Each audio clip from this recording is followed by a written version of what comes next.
Olá para você que está aqui com a gente na nossa web Rádio Defensoria. Esse é o podcast Entrevistas DPE. Eu sou Gislaine Teixeira e hoje nós viemos trazer um assunto que interessa a todo mundo. Sobre a 7ª Conferência das Cidades, que debateu propostas e desafios do desenvolvimento urbano.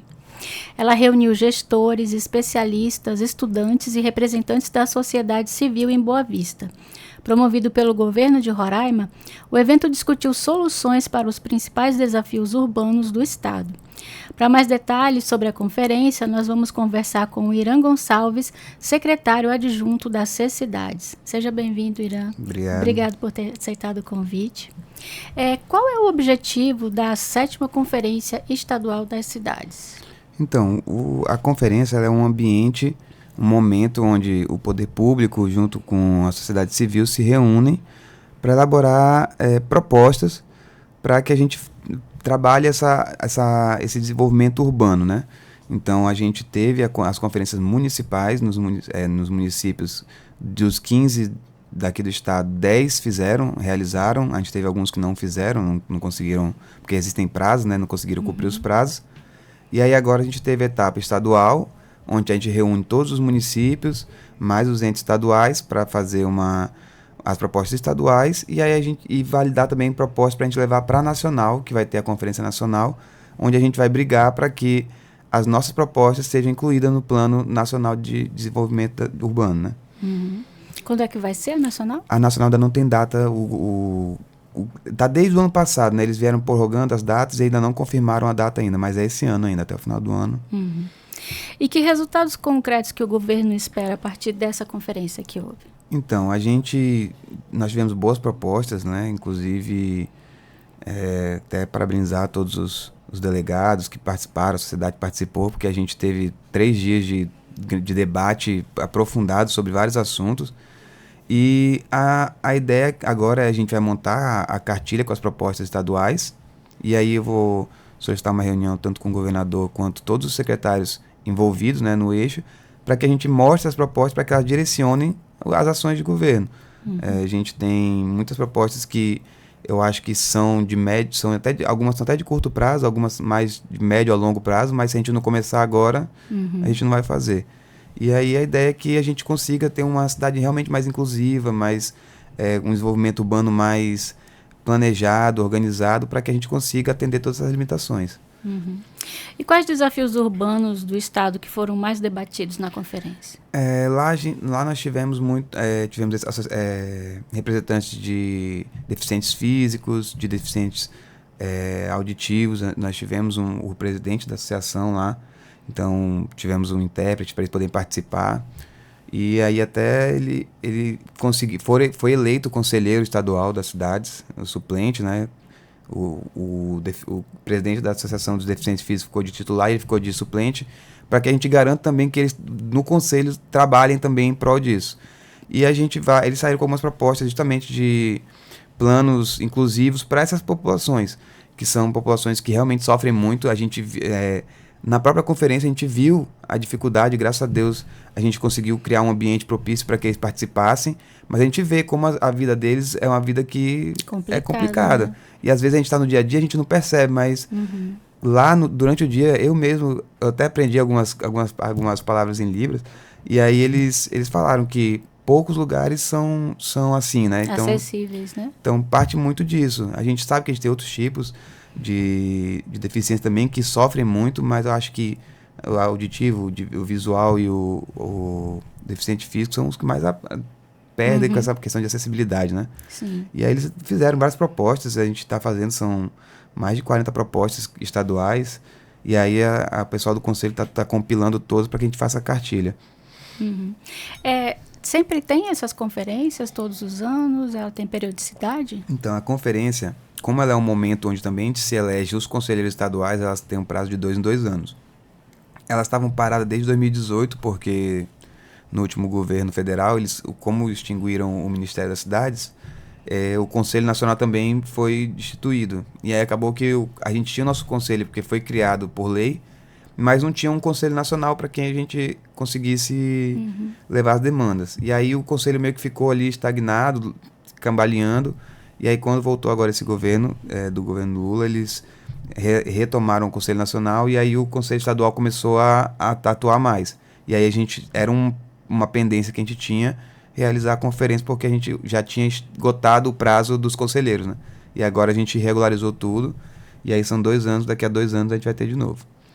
E já que você falou do pessoal com deficiência, né, quais ações as cidades têm planejado para melhorar a mobilidade urbana em Boa Vista? Então, hoje, com o nosso departamento lá de desenvolvimento urbano, na secretaria, a gente vai... como a gente tem esse trabalho muito de articulação com os municípios, é uma parte da Secretaria das Cidades, a gente quer trabalhar junto com os municípios para a gente tanto ajudar na questão do plano diretor, que a gente tem que os municípios precisam fazer para poder guiar seu crescimento, mas também fazer um trabalho de mobilidade urbana já pensando nessas populações, porque muitas vezes a gente vê que são feitas muitas obras sem a devida acessibilidade. Uhum. E aí depois o Estado tem que gastar mais para poder reformar, para poder... porque o Ministério Público, os órgãos vão em cima e vão cobrar que seja feito. Então é melhor que a gente faça o planejamento, faça um projeto para que a gente consiga ter um desenvolvimento mais embasado. Eu acho que quando a gente começa certo, fica mais fácil para a gente desenvolver. Uhum. Eu me lembrei de uma coisa agora também que a Defensoria já tentou resolver, mas infelizmente ainda não teve resultado. Vocês falaram alguma coisa sobre a acessibilidade no aeroporto? Então, no aeroporto, ninguém tratou desse assunto lá pelo menos não enquanto eu estava presente, sobre a acessibilidade do aeroporto. Mas eu já vi vários questionamentos, né? E, se não me engano, eu vi até uma notícia que o aeroporto respondeu, deu uma resposta lá, disse que tinha todas as acessibilidades, mas eu ouvi muita reclamação a respeito disso por causa da ponte que eles tinham tirado, né? Mas a gente não debateu o caso do aeroporto específico. Uhum.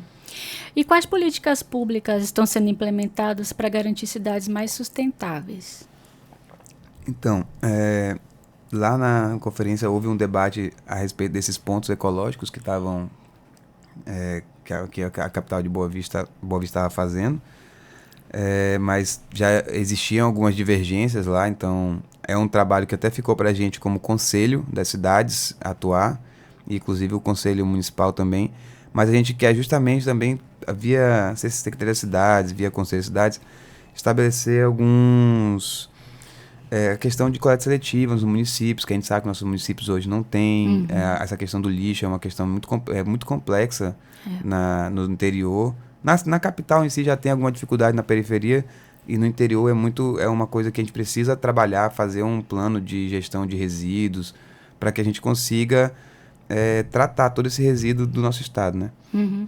A gente já conversou aqui com o secretário municipal dessa parte, também com a Associação Terra Viva, né? Que eles fazem coleta de material reciclado, mas, assim, o ideal seria a coleta na porta de casa, né? Porque nem todo mundo tem como levar. Esse é um problema, tipo assim... Quem mora no interior sabe que muitas vezes as pessoas não passam nenhum um caminhão para coletar lixo nem nada. E na capital, quando a gente fala de coleta seletiva, alguma coisa assim, eu sou engenheiro químico e trabalhei na faculdade, eu estudei muito sobre a questão de resíduos sólidos. A principal dificuldade que a gente tem é de cultura. Uhum. A população não tem cultura de fazer coleta seletiva. Então a gente precisa trabalhar, e aí que eu falo campanhas, né?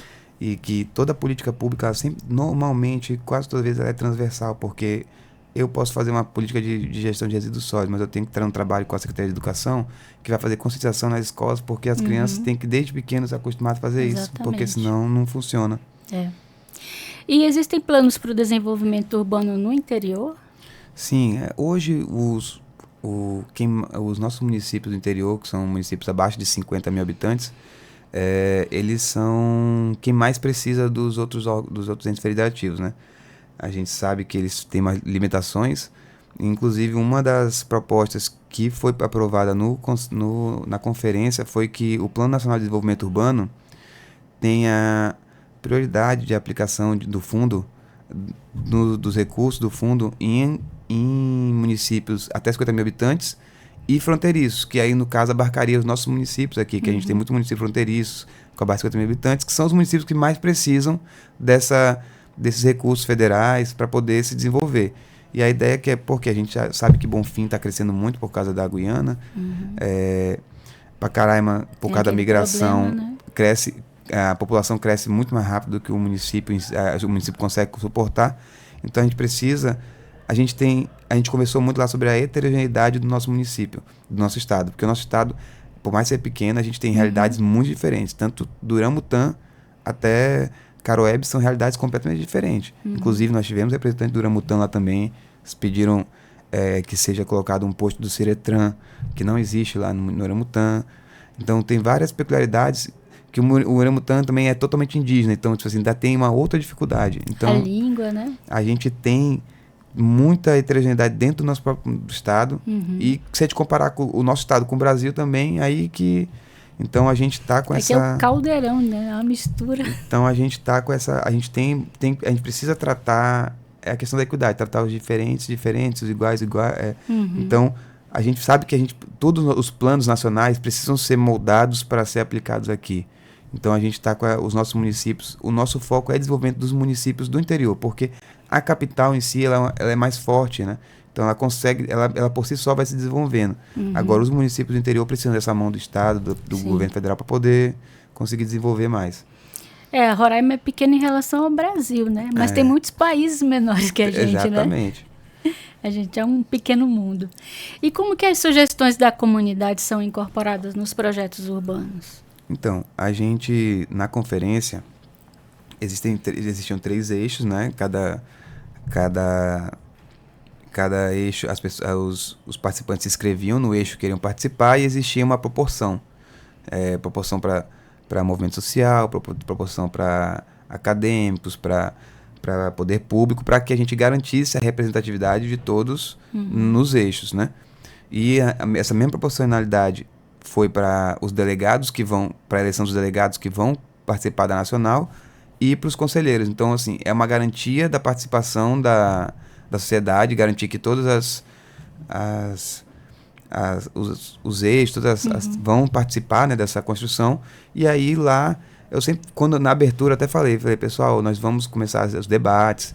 É importante a gente entender que na política a gente nem sempre consegue tudo que a gente quer, é uma negociação. Então pode ser que você não consiga tudo que você quer, porque você tem que abrir um pouco do que você quer para poder atender o que o outro quer. Sim. Então por isso que a gente conseguiu aprovar. A gente teve, acho que 40 propostas, a maioria aprovadas por unanimidade. Então, assim, quer dizer, se criou um consenso sobre... cada um expôs as suas dificuldades, a gente conseguiu construir isso, e agora a gente vai levar para o poder público. E o nosso governo, o governador Tendenário, é um governo que escuta muito esses anseios do povo. O conselho estadual tem funcionado com mais vigor, e a gente tem cada vez mais levado essas demandas. Lá é um lugar onde a gente vai pegar essa demanda da sociedade, o poder público está lá, que hoje, até o mandato passado, era Cessidades, Iteraima, CAER, todos tinham cadeira no conselho. Então, chegava lá, quando chegava alguma demanda, a gente chegava lá, debatia, gerava ofícios para poder solicitar resposta, algumas coisas. Então, tipo assim, é um lugar onde a sociedade tem voz. Então, aí participa desse processo, né? Consegue estar mais perto. Tem alguma meta de curto ou longo prazo estabelecida nessa edição da conferência, você lembra? Então, a gente tem algumas propostas aqui,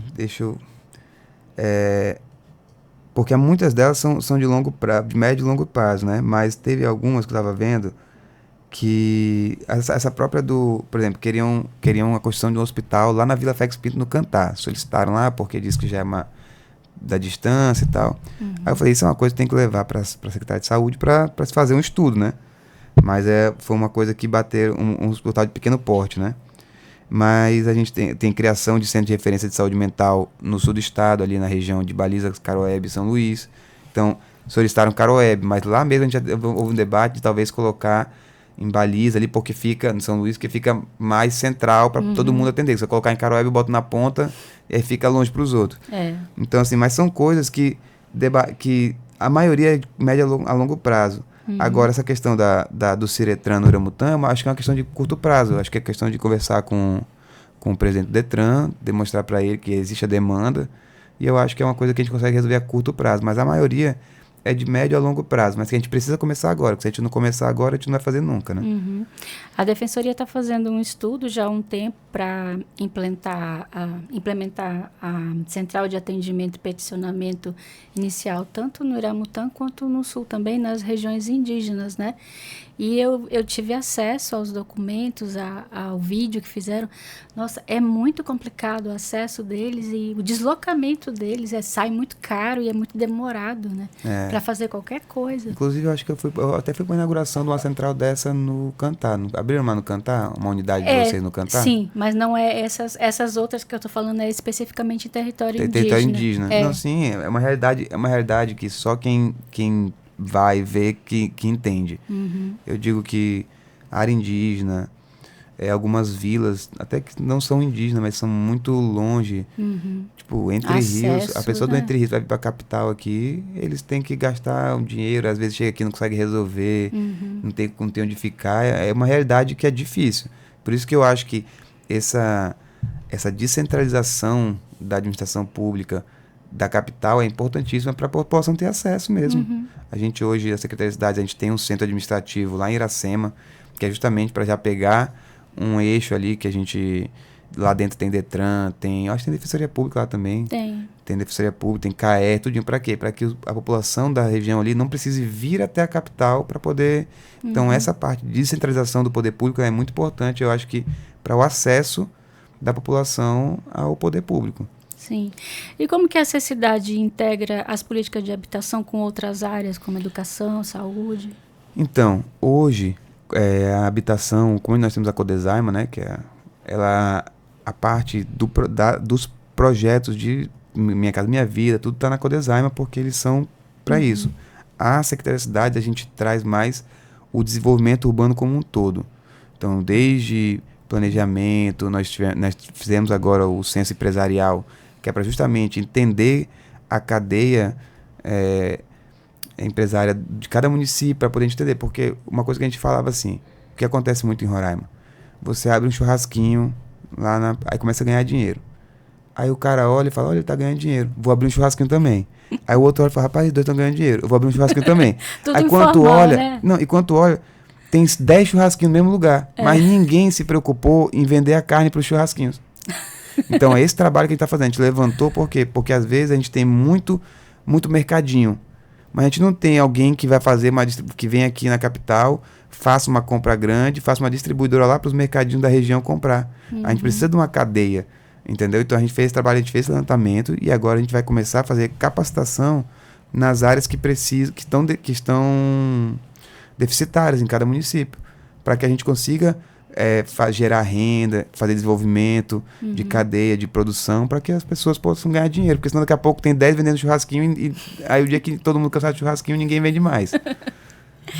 E você falou sobre a acessibilidade, né?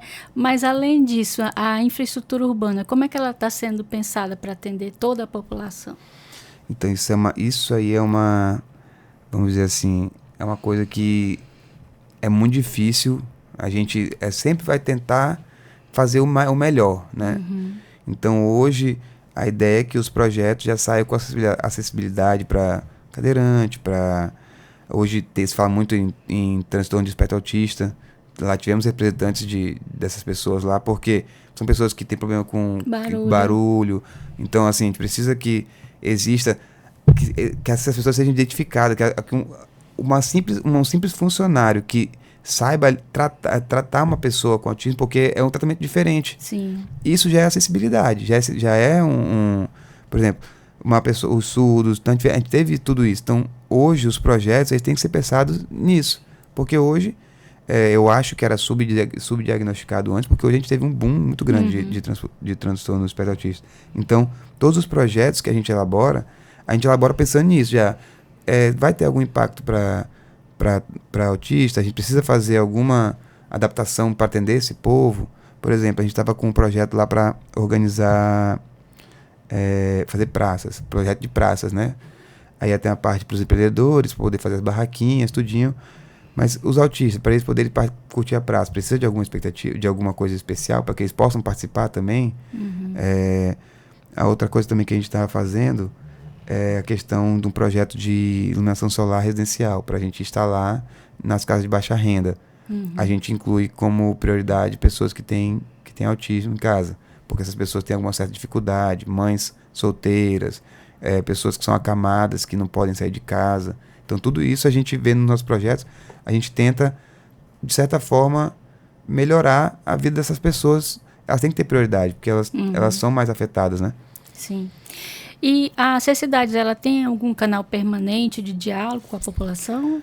A gente... Primeiro que a gente tem uma ouvidoria lá, né? Que a ouvidoria seria mais para os nossos servidores, mas a gente tem um canal muito aberto que é o nosso departamento. A gente tem um departamento de acompanhamento de programas sociais, que é um departamento que está em todos os municípios, que até as pessoas confundem até só ele com a Secretaria das Cidades, porque ele é um departamento tão grande. Então esses nossos visitadores, eles ficam o ano todo nos municípios acompanhando, vendo se os programas do governo estão sendo bem executados, porque a gente sabe que às vezes, por exemplo, a pessoa está lá, ela é cadastrada no Cesta da Família, só que ela não está conseguindo ir, ela se acidentou, não está conseguindo pegar a cesta. Então a gente, durante as visitas, a gente identifica isso, e a gente já informa a CETRABS que aquela pessoa ela precisa de algum atendimento especial, ou a CETRABS ir deixar na casa dela, ou achar alguma forma que alguma outra pessoa consiga retirar para ela. Então, assim, a gente faz muito esse contato. Então, a gente tem esse contato 24 horas com a população. A gente tem o centro administrativo lá em Iracema, que é um ponto, e nós temos núcleos nos 14 municípios do interior que as pessoas são meio que um ponto focal da população, e eles já perceberam, já entenderam isso, que, tipo assim, quando tem algum problema, eles podem entrar nesse contato para passar para a gente, que vai chegar aqui no governo, e a gente faz conexão com a CETRABS, com a CED, com as outras secretarias. Então a gente meio que vira um hub que distribui essa demanda da população através do governo. Era isso que eu ia falar. Eu tô desenhando na minha cabeça o jeito que você está falando, parece que a Acessidades fica no meio, né? Em contato distribui para todas as outras secretarias, né? Às vezes chega a demanda para a gente de produção de agricultura familiar. A gente pega, faz contato, manda a demanda para o IATE, ou Secretaria de Agricultura. Problema na escola, manda para a SED. Problema de segurança, manda para a Secretaria de Segurança. Então, a gente meio que, como a gente está em todos os municípios, a gente faz essa interlocução da população com o poder público. Mas assim, tipo um canal de mensagem, um e-mail, a gente tem um número de WhatsApp que eu posso até... Pode falar. Deixa eu até pegar aqui. Porque, por exemplo, eu não sabia da conferência, aí eu quero dar uma opinião, uma sugestão, né? Aí tem um canal para entrar em contato. E vocês têm algum indicador de sucesso para medir o impacto das políticas públicas urbanas? Então, os indicadores hoje a gente está trabalhando nisso, porque a gente vai começar alguns projetos, e projetos só funcionam se tiver indicador, né? Então a gente está justamente trabalhando dentro desses projetos, elaborando quais são os indicadores efetivos, porque existem indicadores que são só indicadores. Tipo assim, a gente sabe que não refletem uma efetividade de um projeto. Então, essa parte, eu acho que é a parte também, uma das partes mais importantes, porque se eu não medir certo, eu vou ter um resultado errado, né? Não fidedigno, né? Então... E como a gente estava conversando antes da entrevista, teve alguma proposta de melhoria no trânsito? Eles pediram mais... houve muito debate sobre a questão de acessibilidade. Na Conferência Municipal das Cidades, fizeram algumas propostas, se não me engano, a respeito de acessibilidade nos ônibus, porque para os cadeirantes, né? E se fala muito, que a gente até conversou aqui antes, a questão dos viadutos. Isso é uma coisa que também já tem se falado bastante. E a falta de sinalização, porque dizem que hoje muitas vezes se abre ruas, até se asfaltam, faz calçada, mas não colocam a sinalização efetiva, e aí causa muitos acidentes que cada um acha na preferencial, e a gente vê muito que é um acidente típico, né? E quais são as prioridades do governo para os próximos meses na área urbana? A gente está agora com esse projeto na Secretaria para justamente fazer a questão dos planos diretores e os planos de mobilidade urbana. Só que a gente vai ter que sentar com o DETRAN, sentar com o CEINF, que faz a parte das obras, com todos os órgãos envolvidos, e com os municípios, porque a gente precisa sentar com o prefeito, com os secretários municipais, para a gente fazer um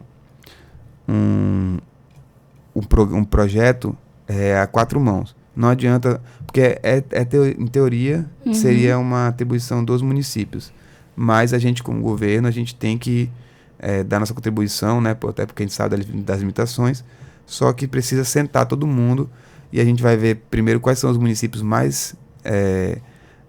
que são mais importantes, não no sentido de um município ser mais importante ou outro, mas que a gente tem uma criticidade maior. A gente fala muito de Cantar, porque Cantar é muito próximo daqui, então a gente tem um fluxo de pessoas que muita gente mora no Cantar e trabalha em Boa Vista.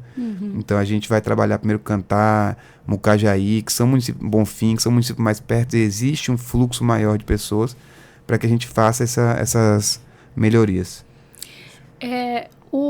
Quem quiser ir pessoalmente na secretaria, aonde que procura? Então, hoje nós estamos lá ali no Calungá, ao lado do BOP, onde era a antiga Sé, né, no prédio da Sé. A gente divide prédio com eles estão em extinção, uma parte do prédio ficou pra gente. A gente tá lá, eles podem ir de 7h30, 1h30, a gente tá sempre lá. E com certeza vai ter as pessoas para atender eles, tirarem dúvidas. Até à tarde também nós temos pessoas lá, mas porque de manhã com certeza vai ter mais gente, mas à tarde também nós temos servidores lá que ficam lá no horário da tarde até 6 horas e podem tirar qualquer dúvida deles. O contato dessas cidades é esse aqui, é 99120-3448. Tá certo. Eu queria agradecer a sua presença, Irã, e desejar sorte nesses novos planos para a gente ter um estado mais desenvolvido e acessível, né? Eu espero daqui a um tempinho, que a conferência foi agora, foi até sexta-feira, né? Hoje as meninas estão lá já organizando, pegando toda essa informação, tudo que aconteceu lá. Nós tivemos até a presença do Conselheiro Nacional que eles sempre enviam alguém para poder validar as conferências. Elogiou muito a presença. 75% da sociedade do público era a sociedade civil, então Que assim, bom. Quer dizer, que teve representação da sociedade. E tivemos também a presença do seu Orlando, ele era representante do Observatório das Cidades, também veio para poder acompanhar a conferência e elogiou muito a organização da conferência. Então, agora a gente vai sentar, organizar todas as propostas, ver o que para quem fazer, né? As cartilhas, separar curto, médio e longo prazo, elaborar, fazer uma reunião com o governo estadual. Agora que o trabalho vai começar, né? E se preparar, porque até final do ano deve ter a nacional, né? E aí a gente vai, com certeza a gente vai lá para... que se a gente não estiver lá para brigar pela gente, imagina, todos os estados vão estar lá. Porque a gente depende muito, querendo ou não, o nosso estado é um estado que depende muito do recurso federal para poder fazer as melhorias, né? Então a gente está se organizando agora também para poder montar a delegação para ir para a nacional. Então, boa sorte para vocês. Obrigado, viu? E a gente vai ficando por aqui, lembrando que você pode assistir essa entrevista no YouTube, no Deezer, no Spotify. Não esquece de seguir o Instagram da Defensoria. E eu também queria agradecer a nossa colega produtora Amanda Araújo pela produção das entrevistas. E até a próxima.